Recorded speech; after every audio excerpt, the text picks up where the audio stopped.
All right. Hello, everyone. Thank you so much for joining us for this week's Throwdown Thursday session. As you can see today, we're going to go over the basic principles of pruning.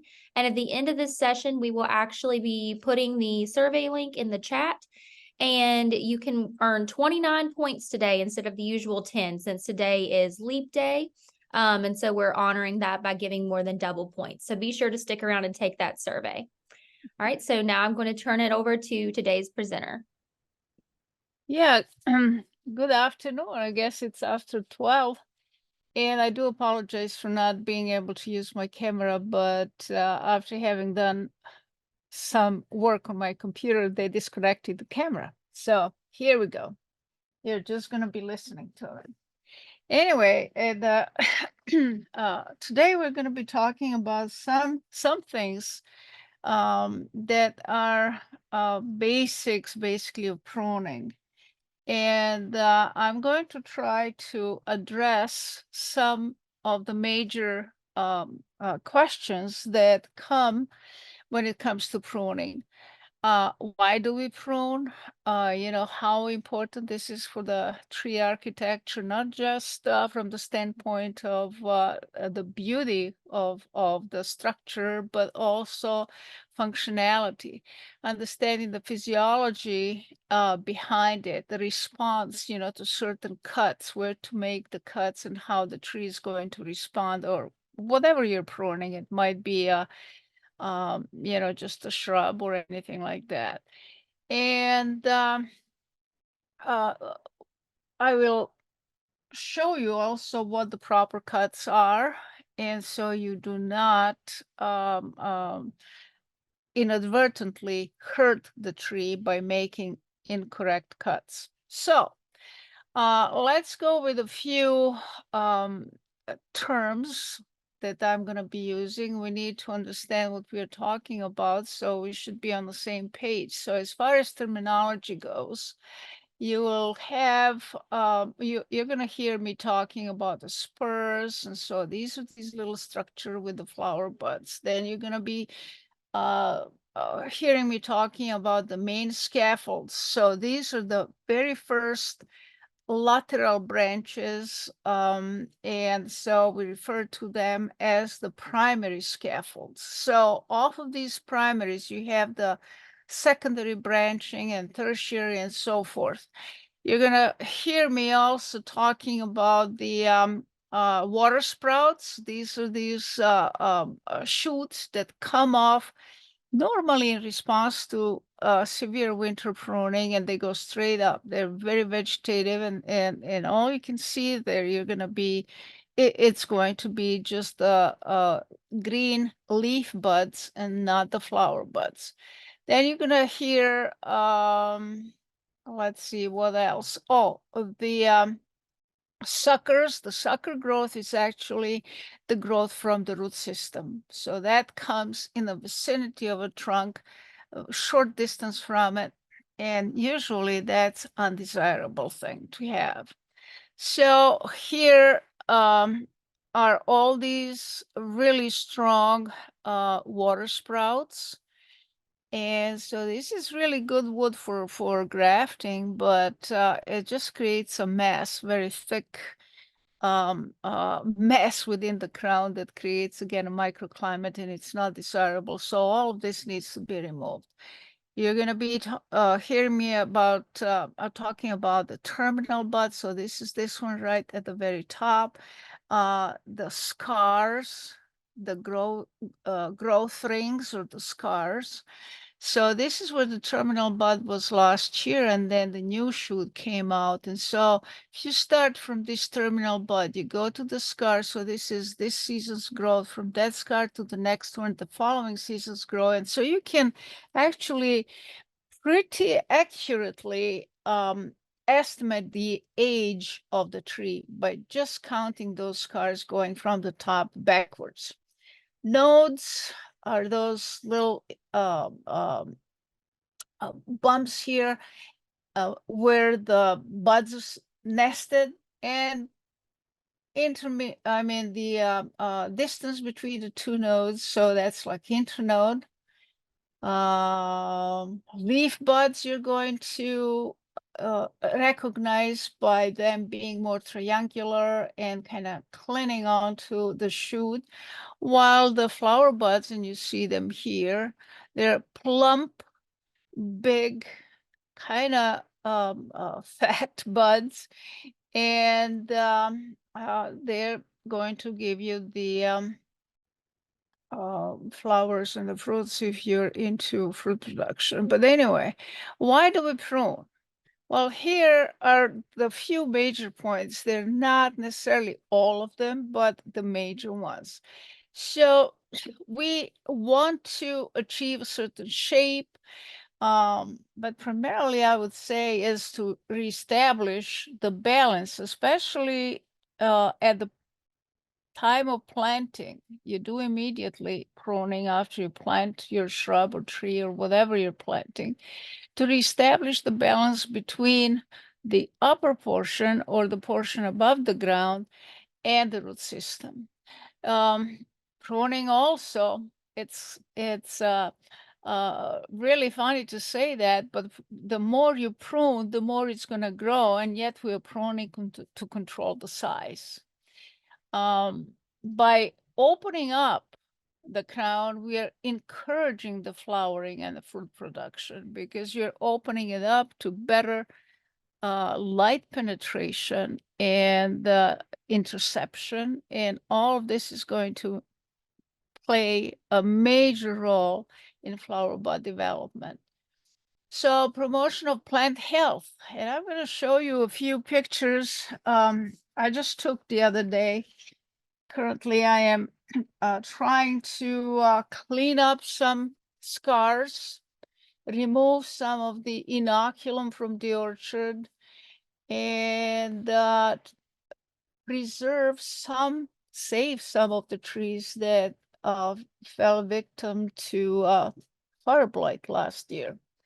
Repair the damage. That's another thing. If you have really strong windstorm and you have some broken limbs and whatnot, it's not necessarily just the liability, but it's also to establish the balance of the crown and to make that tree look really nice.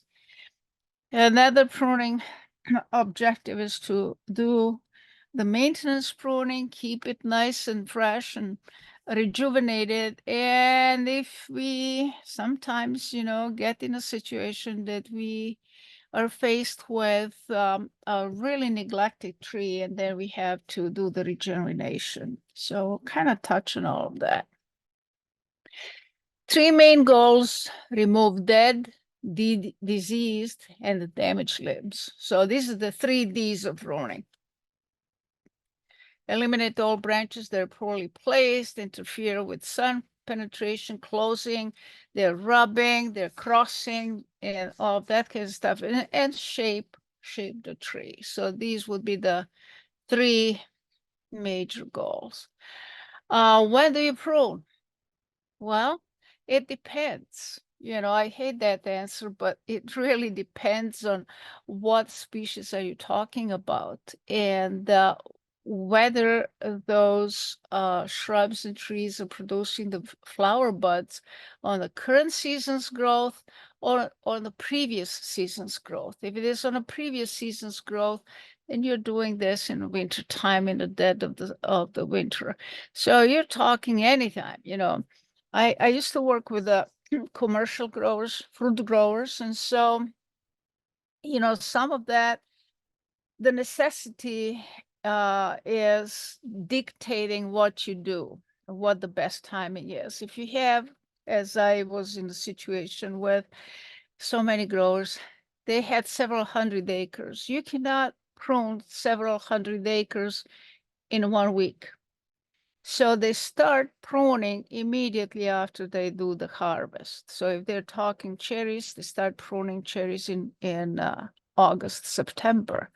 If you're talking apples, they start pruning apples in November, immediately after they do the pruning. Of course, November, during the normal climate and weather conditions, by that time you have everything is the wood is hardened off, meaning that there is no more circulation through it, and it's cold enough. So when you prune this in fall, you're not going to induce the restart of a growth. If you restart the new growth towards the end of the season, that one doesn't have the time to basically eliminate the water or replace the water from the cell with the carbohydrates, and sort of like that acts as an antifreeze. So with those terminal shoots going in tender, full of water, what's going to happen? They're going to freeze. And so you're going to be pruning next spring, all of those things. So we'll start pruning a little bit earlier, and you can prune all the way till about, April. Again, depends where you're at. If you're in Preston County, you can do that till May. But if you're down in Kanawha County or further south, Mercer, for example, you will probably like to finish with your pruning by the end of March. You don't want to have any major cuts going into flowering, because that kind of exposes it. You have the flow of juices and everything else that is going to make it suitable for various types of infections, mainly fungal and bacterial. So summer pruning, when we do, usually I have another list here that I'm going to show you that is referring more to ornamentals, and it gives you also the list of plants and their preferred time for pruning. But as I said, most of the and most often you're going to find that answer. The best time to prune is when they're dormant. However, we do also summer pruning, and that is primarily to remove some excess growth and open it up a little bit to light penetration, but also to improve the microclimate within the canopy and allow for faster drying conditions. And also prevent some of the shading, because if you have the shading, you're not going to have the color develop to its full potential. You need the sunshine for that color, and you need the sunshine for flower bud development for the following season. So that could be regulated with pruning. So here what we have: assess your pruning needs. Do you have something, like a stick in the mud, or do you have something that is a little bit older, or you have a neglected tree? This is going to take a whole day to get it back in shape, or actually 2 years, because you can't do everything in one season. You're going to stress it to the point of no return, and it might die on you. Now, this is on our campus, and this was in front of our old ag building. And that was a crab apple that was cut and cut and cut and basically cut down to nothing. It was more of an ugly thing in front of the building than something that would be attracted. But the tree architecture is really important. Here we lost it. But the co-dominant leaders, the sharp angles, the decaying limbs, the limbs that are going into the electric wires. And you have probably seen where I live, I drive by that thing, but it's such a narrow road that I can't stop to take a picture. But one of these days I'm going to do that. And they basically cut the mature tree, just leave the stubs. And all of a sudden you have like a brush at the very top, like pom-poms. It looks ugly, but they do that because of the vicinity of the electrical wires. If you have the girdling root system, and you know, you're going to have some of the interference, you know, with the above portion development, and you might have to kind of compensate with pruning for some of the off balance type of appearances. Large pruning cuts and stuff, you know, you really don't want to do that during, as already mentioned, when the season starts and during the full season, growing season. But you prefer to do that in the dead of the winter. So another thing, the way the tree grows. When you're looking into that shoot here, you know, you have so-called apical dominance. And this is that terminal bud is releasing a hormone that is arresting the growth and breakage of these lateral buds and development of these lateral branches. The reason for that is that terminal bud wants to continue to go straight up, and it doesn't want any competition. If you have competition, you have more users of that energy, and so it's going to slow that growth. So for that reason, that apical bud is releasing a hormone that is arresting the breakage of these lateral buds. So knowing this, we can manipulate that by removing the apical bud. So once you remove the apical bud, it's just like cat is away, so the mice play, you know. So you remove that apical bud, and all of a sudden you remove the source of that hormone, and all those laterals are breaking. So knowing this, we use that to our advantage when we are pruning. So I'll show you that a little bit later. And it's not just for this shoot going straight up. Also, any of these young shoots, 1-year-old, at the very top of each one of those 1-year-old shoots, you have that apical bud and apical dominance. Okay. So here we go. The first 18 inches from the top, there is a great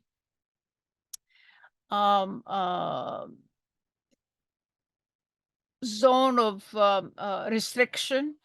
And then from 18 inches down, you know, you have the spur development in this area. So you're going to have those little knobs with some flower buds developing, and you might, in a couple of years, all of this is going to be loaded with the fruit.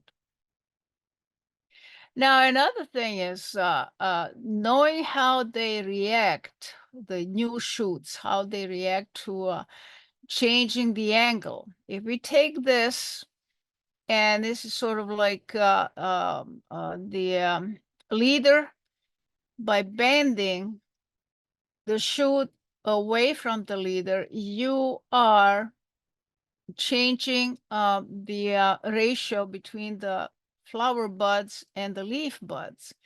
So you can determine how fast and how much is going to grow, or is it going to produce more of a fruit.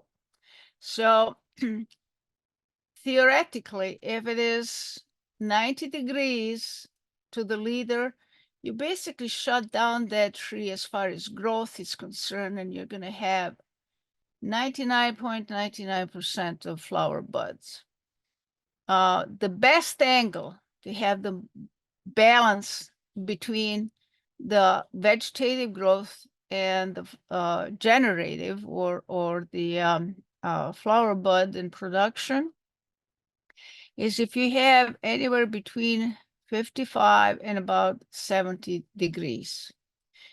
I would prefer to go with about 55, 60 because once those limbs start to produce, or these shoots start to produce fruit, let's say apples, the weight of the fruit is going to pull that shoot a little bit lower. And so once this is hardened off, it's going to be probably another additional 10 degrees lower. And once it hardens off in that position, it's going to stay there forever. Now, tools are very important for pruning. Make sure all your tools are sharp and clean. Otherwise, you're going to be killing yourself and you're going to be killing your trees. You want to have them nice and cleaned up and lubricated. And when you're doing sharpening of your tools, you're going to position that stone about 20 degrees because that's how they came from the factory. It's about 20 degrees angle towards the blade. And so you do it that way. All right. A little bit of a humor here. It says, any idea what happened to my pruning shears? They're ruined. I just hacked my roses to bits with them. And he says, well, beats me. They didn't cut wire worth a darn either. So do not cut wires with them because you're going to be ruining your pruners. Now, there's an article that I wrote in our IPM Chronicle, and so this is caring for your garden tools. So you can kind of go online and find it and read it. You can download it. That's not a problem. And this is where you're going to find it. You go into extension, service, going to the lawn, garden, and pests, and you should be able to find it here. If it doesn't pop immediately, just go into either diseases or insects, and you will find on the side, on the right-hand side, it's going to say the publications. Click on publications, and here we go, IPM Chronicle, and it's archived. You're going to see a whole bunch of it. And there's another article that I wrote last fall, actually, when to prune trees and shrubs. So, it tells you here, prune after flowering, so like your azalea, big leaf hydrangea, dogwoods, and so forth, so there's something before pruning and there's some after pruning. If you have, for example, a type of hydrangea that produces flowers on the current season's growth. So these are your mop head hydrangeas, the big ones. So you will thin them out a little bit, and then you're going to be cutting down most of the stuff and allowing those new shoots to come up because those are the ones that are going to produce the fruit for you. If you have some of the raspberries, for example, that are ever bearing, that means that Heritage, that's one of the very first ones that is bearing fruit on the last season's canes, but also on the current season's canes. So if you don't, for some reason, like the looks of your shrub, you might just give it the buzz haircut, just leave a couple of inches down at the bottom, and you're going to get all new shoots that are going to be producing fruit by the end of the summer. So you're talking September. Instead of having some in July, you're going to have July and September. You're going to have them primarily in September. But anyway, you can find this and just kind of read about it. How to make the proper cuts. This is one of the very more important things. And if you take anything away from this session today, this is going to be the one that you need to. So do not leave the stubs and do not cut like this too much, into the bud. You see where the bud is, and we made the cut. So this is going to lead to desiccation. Can we have those microphones muted, please? So this is another thing. If you make the cut straight across. Sometimes we have to do that if you have the opposite buds. It's not the best, but it will be acceptable. But if you're talking about the situations like with your roses or any fruit trees, you don't want to make a cut like this slanted towards the bud. Once the juices start flowing, they're going to suffocate the bud. They're just going to gum it up with that sap. The best and the correct way to make a cut is slightly slanted away from the bud, about 1/4 of an inch above the bud. And you see the end of that cut is aligning with the top of that bud. You don't want to cut it here. As I said, you're going to expose the back side of the bud and expose it to drying off. So it has to be like this. All right. Then another one, 1, 2, 3 cut. When you have some really big limbs to cut, you don't want to do this and make the first cut here, the final cut. Again, the weight of this limb is just going to fall down, might even injure you, or anything that sits below, it's just going to be crushed. The other part is going to be, as it pulls down under the weight, it's going to rip the bark all the way down. So what we do, we make that first cut away from where the limb is attached to the trunk, and you go like about 1/3 through the limb. So this is in a way like a break. Then the second cut, you cut it all the way through. So it starts falling. You usually come up to here, and then under its own weight, it starts falling down, and it's going to rip the bark all the way to this top, and then it's going to be done. So you cover the third cut above the collar. You do not damage the collar, and you make sort of like a 90-degree cut in reference to the limb you're cutting. And that way it's going to preserve the collar, because the collar is the area where you have all those hormones that are going to be released to heal this one. So this is basically one, which is a break, 1/3 through the limb, the second cut all the way through the limb, and then you apply the finishing cut right there. Some samples of that. You see how it started coming and ripped it, came to the break, and it stopped, and then it made a finishing cut right here. This is downtown Morgantown. This is not my slide. A colleague of mine made it. And look, these are all improper cuts. You don't make a flush cut. Ruin the collar right here.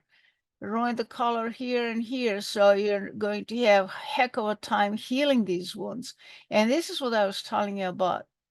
Under the weight of this limb, it just ripped it all the way up to here. Exposed the inner tissue to all sorts of infections, and just plain drying out.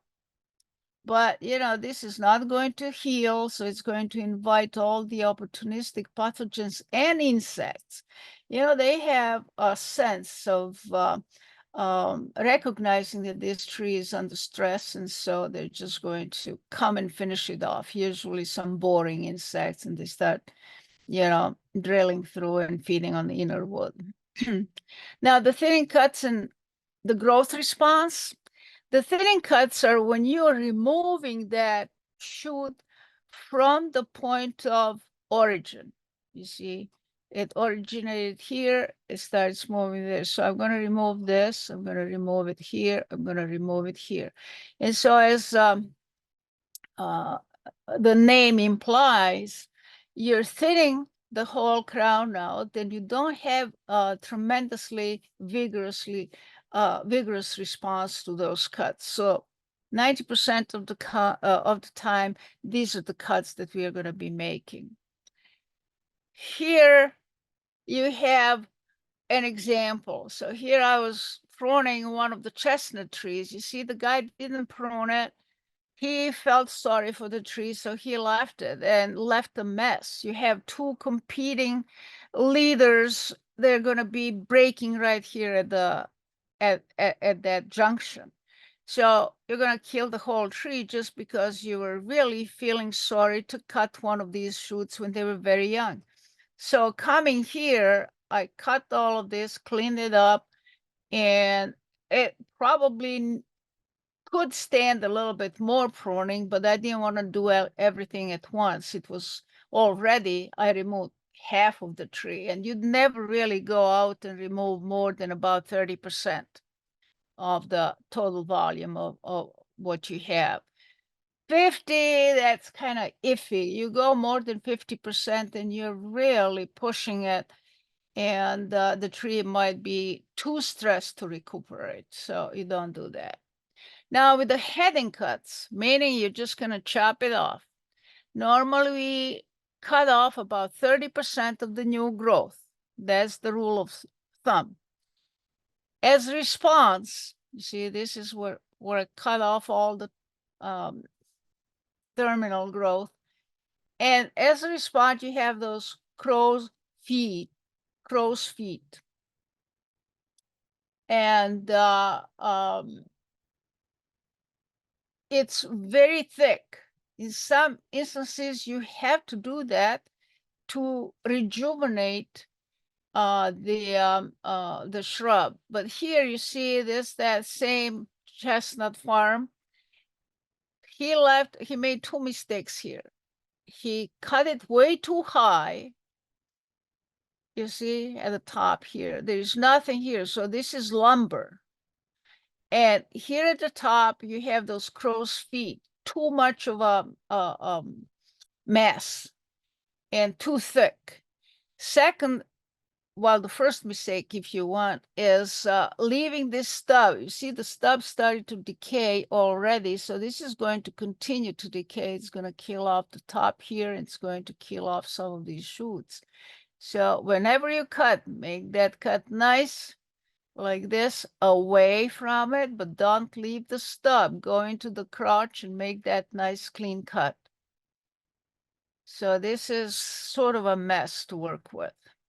Again, here, there is a beautifully shaped cherry tree.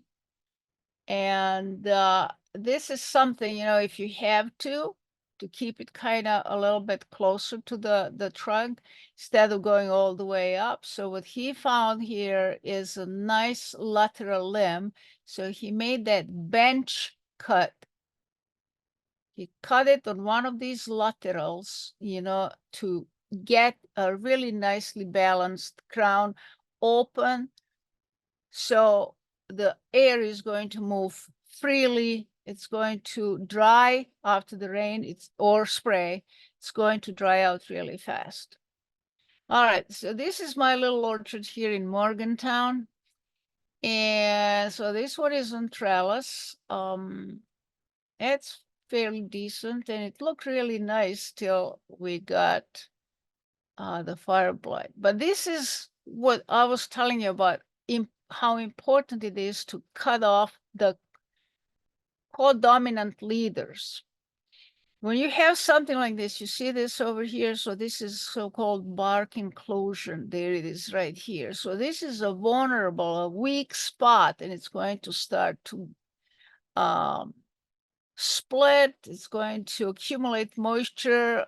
First, it's going to be physical by freezing and thawing, then the pathogens are going to move in, and you're looking into a disaster. It's just going to, one of these days, it's going to kind of break apart, and you're going to lose that tree.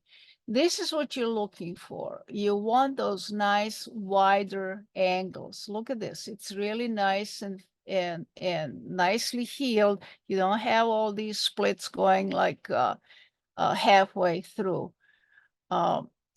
This split is not from that, it's because it dried out.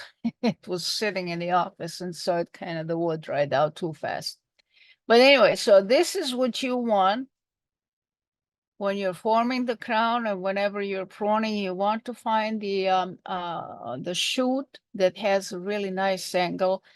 You would rather cut it on and leave this limb going out than leaving something like this.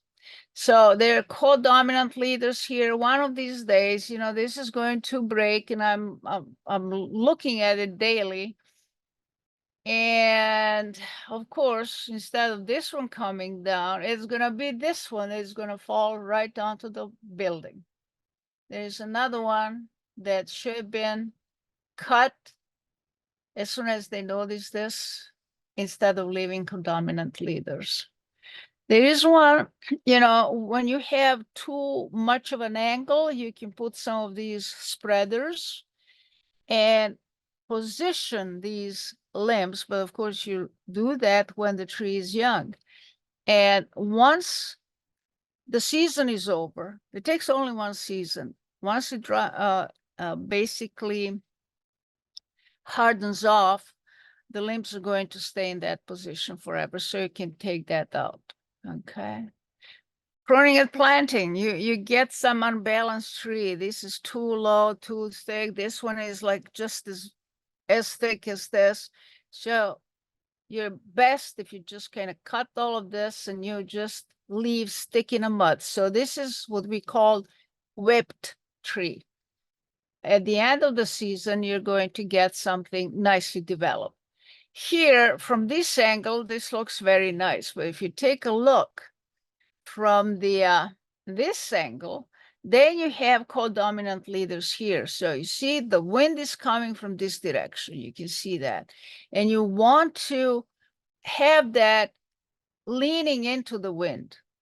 And by the way, when you're making the cut at the top, you know, kind of, you don't want this to go all the way, you know, 5 feet up, but you want some lateral branching here. Then you make that heading cut, and make that cut on the outside bud. Make that bud face the wind. As the new shoot grows and as the wind starts blowing, there's that 1/4-inch little barrier here that you left, and that's going to prevent that new shoot from pinching off. If you put it on this side, away from the wind, once you have this new shoot coming and the wind starts blowing, guess what's going to happen? It's going to pinch it off, and you lose the you lose your terminal shoot.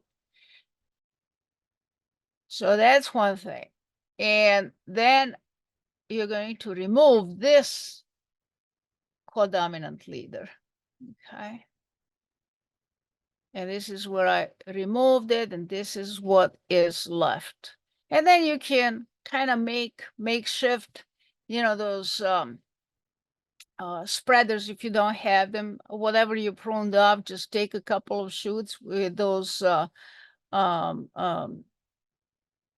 crotches here, tie them with some electrical tape. I usually have that with me all the time, and use this as a spreader. All right.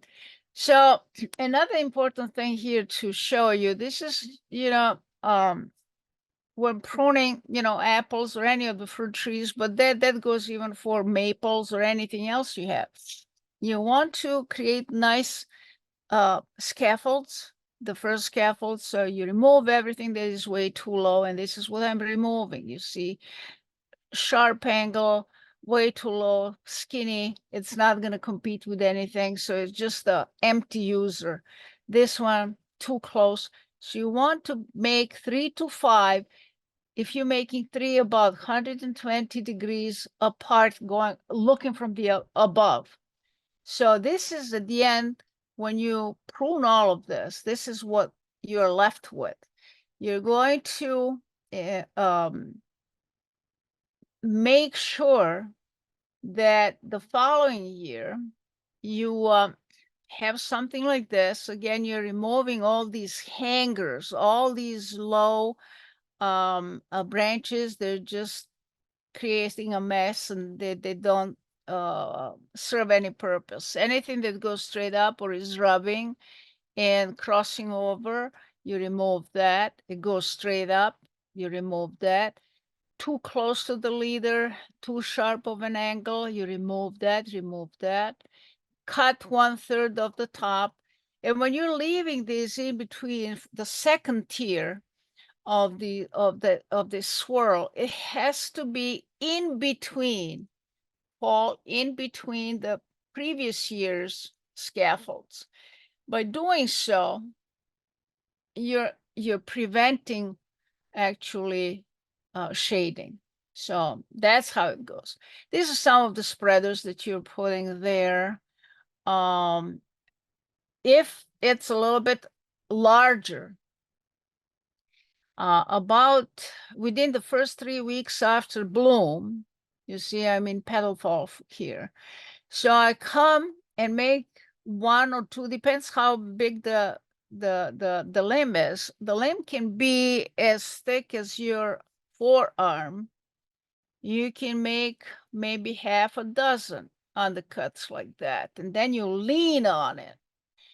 If I didn't make that undercut and I leaned on this limb, I would have broken it. But with this, it gives me a little bit flexibility. So when I lean on it, look at what happened. I close the gap, I put that spreader here, and this is going to heel over and it's going to stay in that position. Okay, so here we have some of these. All right, maintenance pruning, you just, again, anything that is way too out of shape, you can eliminate, leave it open, airy, and you're going to get some healthy trees. Here, again, crabapple. Look at that mess. Look at this. It's so thick. It stays wet forever. And look what we have here. We have the cedar apple rust. We have the scab. There it is right here. All those black spots on it. And that could have been prevented with a little bit of a maintenance pruning.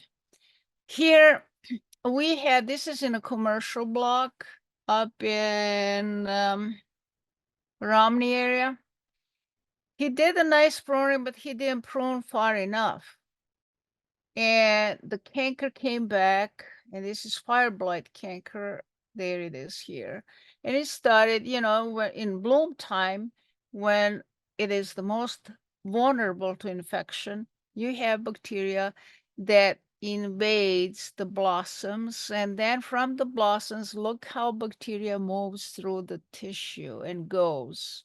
It started here, so when I cut through it, look at this. All of this is all that brown. This is just moving through. Well, guess what? Last year, we had a perfect storm. I didn't have any fire blight in this block for 5 years. Last year, my first early bloomers, perfect, no problem. The late bloomers, so that means May, mid-May. All of a sudden, you see all these brown things here. I sprayed that when I was cutting out the live shoots in June, and just immediately, in May, as soon as they started developing, May and June, I would spray with the paint so I could find them easily and prune all of this off. So you see how nice that tree looked. This is a very young tree, only about 3-4 years old. And I had to remove all of this.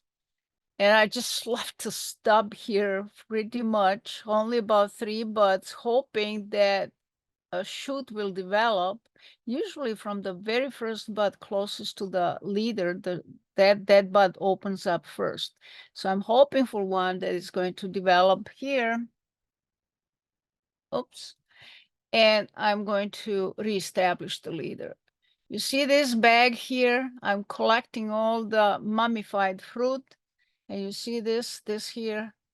So that's 90% alcohol. So I'm spraying my tools with each cut I make. So this is after I pruned it, pretty much nothing left, just a few sticks. But I have to do that in order to preserve the tree. You see, this is the active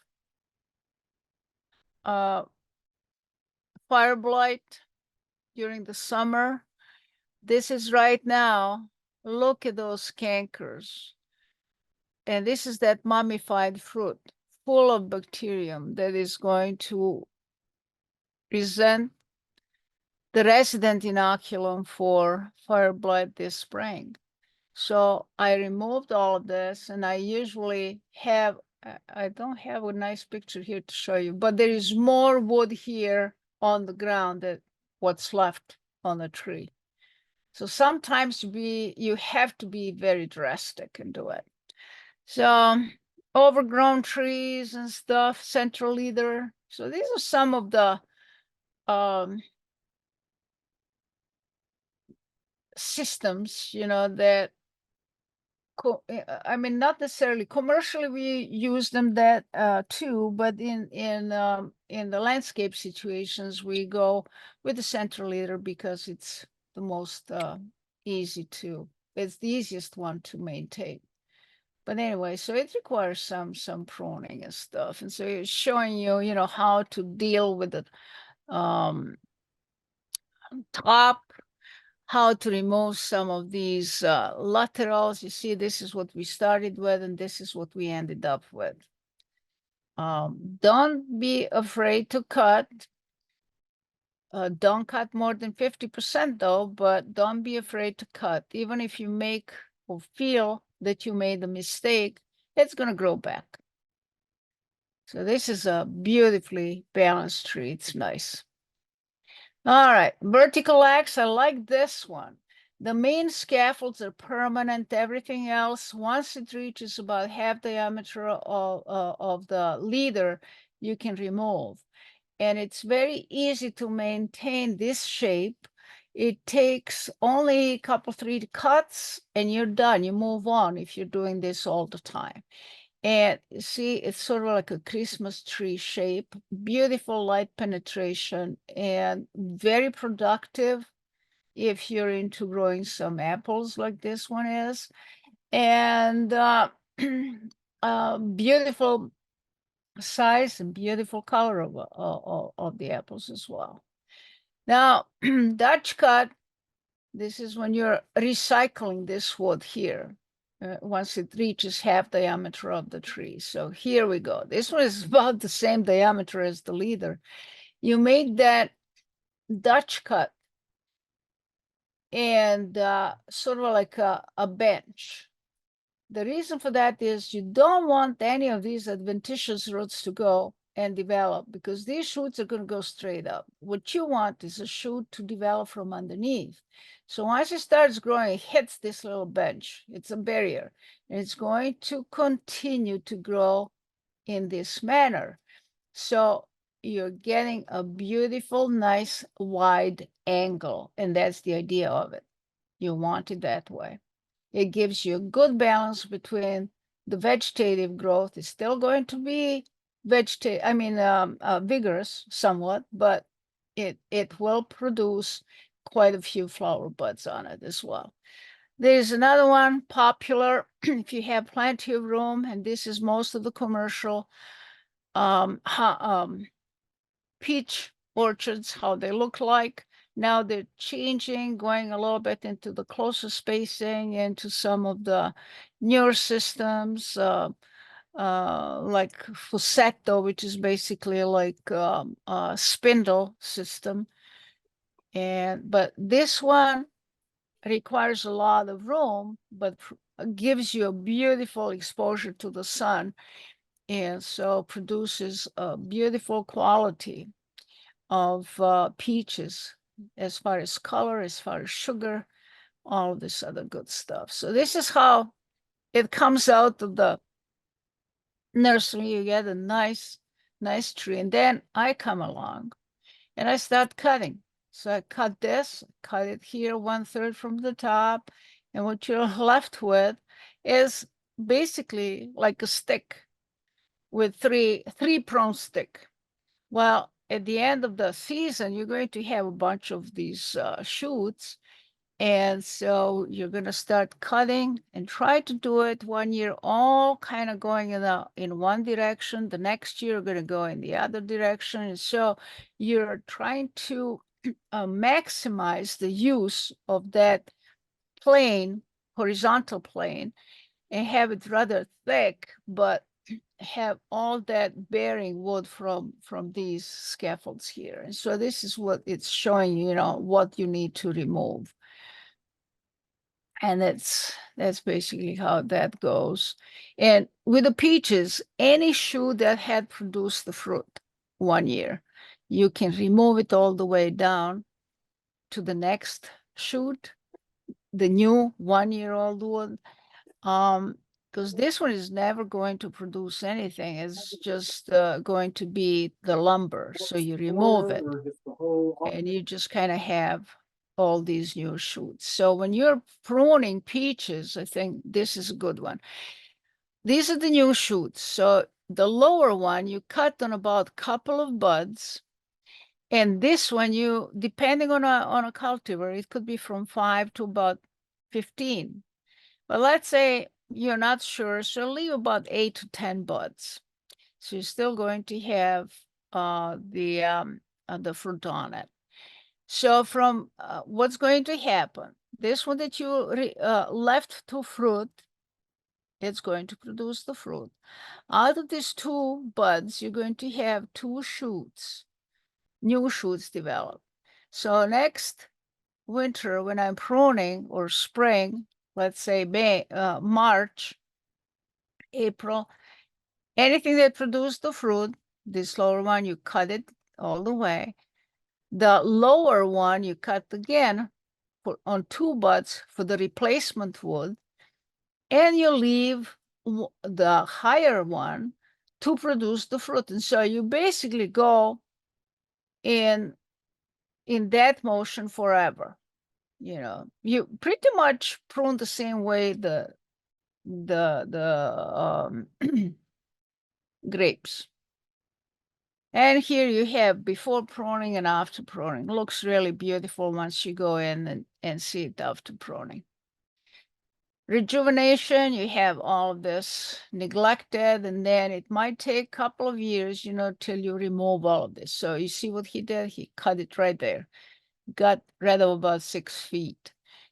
You see, this used to be the water sprout, but it developed a new tree, so he cut that one. So all of this, you start with that, the obvious.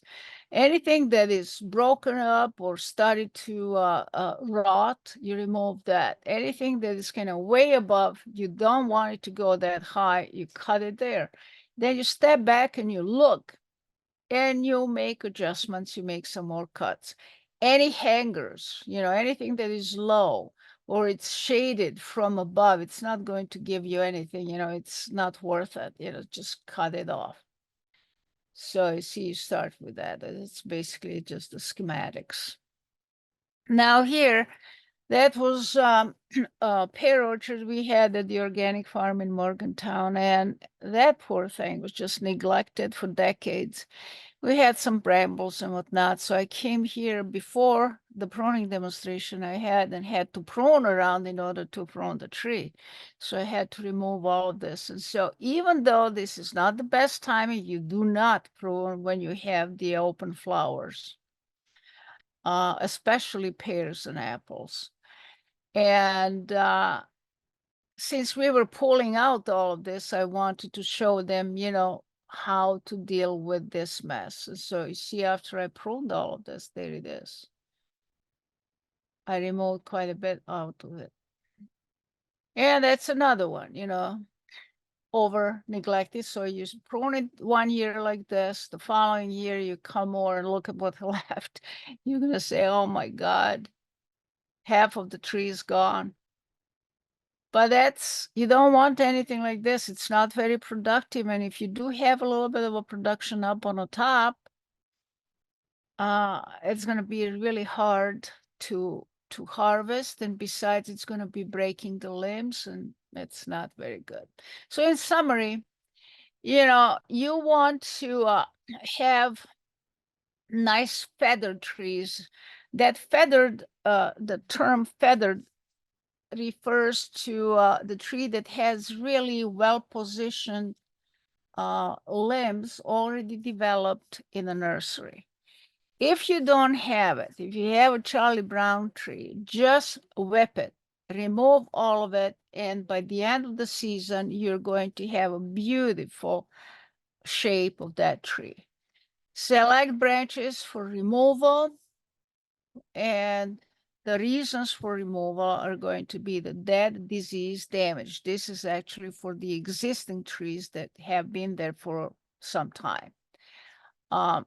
Any branches that are rubbing, crossing, interfering, with light penetration, or they're poorly placed, narrow angles, codominant leaders, all of that should be removed. And another thing is you want to shape it the way you like it. Don't worry about it, what everybody else thinks. It's your tree. You want it certain way. You know how the tree is going to respond, or shrub, to certain cuts. So make that cut. If you want it to go straight up, you will make it on that bud that faces up. And then maybe next year or towards the end of the season, you're going to cut it on one of these laterals. And so you can create sort of a zigzag type of a appearance. All right. And determine what do you want to prune. Most pruning cuts should be thinning cuts, as I said that. Make heading cuts only on a smaller diameter. Yeah, I forgot to tell you that, but it does make difference. You don't want to make any heading cuts if the shoot is more than a couple years old. So that's only smaller diameter cut. And when you make that cut, 1/4 inch above the bud. So remember that picture I showed you where the cut ends? It's 1/4 inch above the bud. It ends at the tip of the bud, and it is away from the bud. Okay, do not make heading cuts on branches and limbs older than 2 years. Okay, and all the cuts have to be made outside of the branch column. So with that, I'm done. Well, thank you so much. That was a very, very informative presentation, and I'm sure that everyone appreciated that information. I put the link to take the survey in the chat, so I'll stay on for a couple minutes to make sure everyone has time to do that. And the code phrase this week is pruning. So make sure that you enter that when you take that survey. And next week's presentation will be on seeds. So our presenter will go over different varieties and different types of seeds. So make sure you tune in for that. Mira, there was one question about grapes and grape pruning. So I Okay. put the link to your fact sheet on that Sure. in there. I didn't know if you had any comments you wanted to mention about that. Well, I sort of did, you basically prune them very similarly to peaches. And this would be like your spur pruning. You leave couple, 3 buds, and again, those 2, 3 buds, this is the replacement wood. That's the wood for the next season that is going to develop this year. So from that, you pick and choose what you're going to prune off and leave for fruiting next season. And anything that produced the fruit this year, you're going to cut off. With grapes, you can also go with the mixed kind of pruning. So you can leave, 2, 3 buds on one side and maybe up to 15 buds on the one that is going to produce the fruit. Or you can just go as just spur on spur. So 3 and 3 buds of two on 2 new shoots, and then you're developing that. If you guys are interested in grape pruning and stuff, I'm going to be talking about pruning for the master gardeners this afternoon. So you may want to give them the link to that session, and I'll be talking some of the same stuff I did right now, but it's going to be much more in depth. Here I had like 68 slides, and over there I have like 260. So And someone else asked in the comments, they said their peach tree has a pretty thick branch and it's in the middle of the tree. They didn't Mhm. prune it right in the beginning, and it's probably around 2 inches in diameter. So they wanted to know if it's too late to prune this out to let more light hit the Well, tree or not. you know, the thing is, right now, if you have it, then I would just kind of go and start pruning it just like this apple tree. I mean, it does not mean that that peach is not going to produce the fruit, but you'll just have to prune it more often and go with that kind of fussetto type of a veil, which is basically a spindle. You will have these 2, 3 swirls, and you'll have to, let me go over here if I can find that cherry, kind of do it like that cherry, like this one here. And then you can prune it like this. Again, more open to this side, and as you go towards the top, cut some of these lateral branches and try to maintain that Christmas tree shape.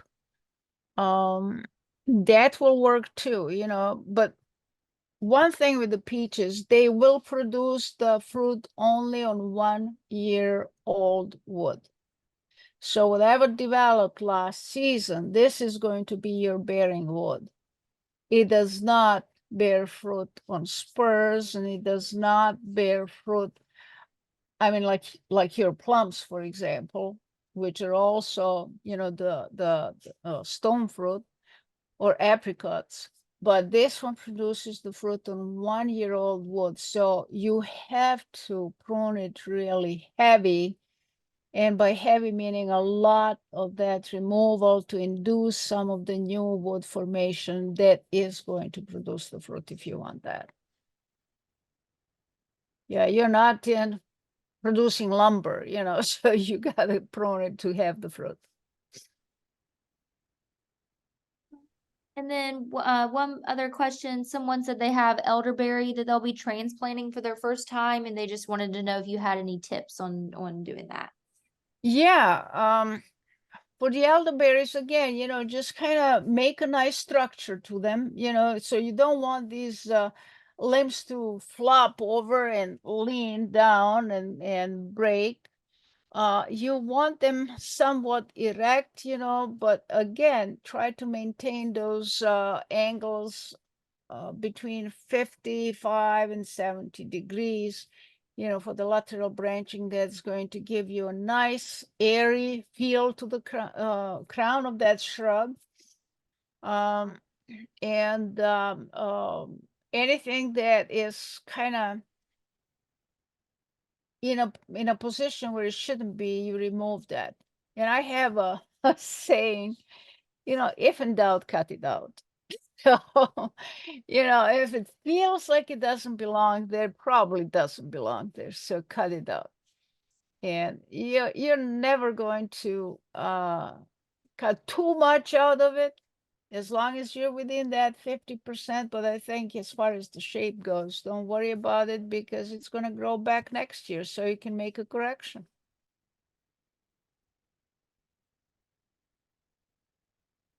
Well, And those shrubs, basically, you can prune just like any other shrub, you know. Well, this was a very popular presentation you did. Awesome. Someone in the comments says that you need to write a book because you're so knowledgeable, and I definitely agree. So thank you for joining in and Hey, no giving problem. After you spend 50 years doing what I'm doing, then you should be quite knowledgeable. Absolutely.